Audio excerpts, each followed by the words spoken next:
I really got into storytelling through watching reruns of The Twilight Zone, like when I was around 11.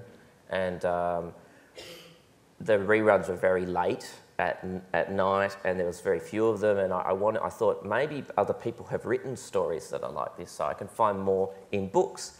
And so I went to my public library and I asked them what genre The Twilight Zone was, and they said it was science fiction, which I don't think is entirely true, but they gave me this bookmark that had alphabetical list of science fiction authors, so Isaac Asimov, and then after Isaac Asimov it was Ray Bradbury, and I never got further than Ray Bradbury. I pretty much read every single story written by Ray Bradbury, and that what intrigued me about his work was that it wasn't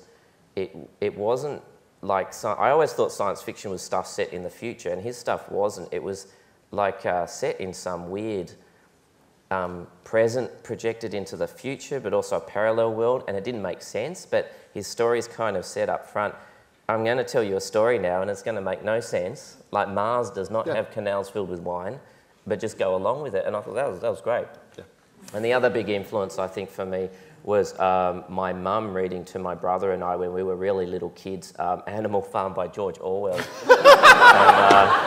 I don't come from a literary family, so my family aren't readers. But my mum went, wow, this sounds like a good book for kids.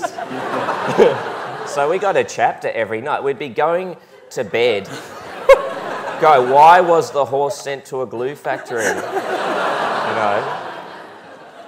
Why won't somebody stop those pigs? You know?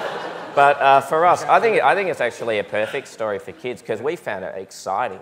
And we also saw, I didn't know for a long time after that it was actually a satire of Russian politics. I thought it was just about human nature, which it is. And as a kid, I saw this in the playground. Yeah. I knew who the pigs were. Yeah. I knew who, you know, like the horse was, who the sheep were and all that sort of thing. But when I work on a book, I always think of, well, often two books, Gulliver's Travels and Animal Farm as like benchmark books for that kind of thinking, you know. This isn't real, but let's go along with it and see what happens.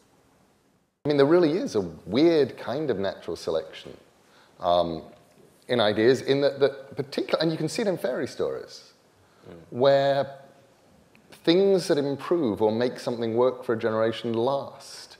And people complain that Disney ruined classic fairy stories. I'll say, well, people don't remember the real one, they remember the Disney version.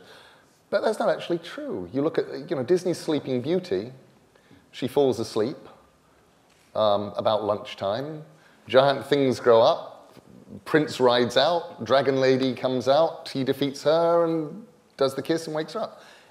Any story version, you still get a nice, good 100 years. That's how that story is told. Whereas the original, or a more original, definitely an earlier version of Sleeping Beauty, she's not woken with a kiss. The kiss is something that was introduced later, and actually everybody reacts to. Everybody likes the idea that when he kisses her, the spell is broken, and she wakes, and the world wakes. In the original version, he had sex with her while she was asleep. No kissing. No, no kissing, or none that we know of. And she slept through it. Yeah, sure. And she had twins in her sleep and slept through the birth process. And the twins clambered up her, looking for sustenance. And one found her breast and locked onto it and sucked. And the other found her finger with the fragment of poisoned needle in it and sucked that out. And then she woke up. And Disney didn't like this? Well, actually, I think it would have been a better movie if Disney had put that bit back. But what's interesting is that had long gone before Disney, because actually being woken with a kiss is neater.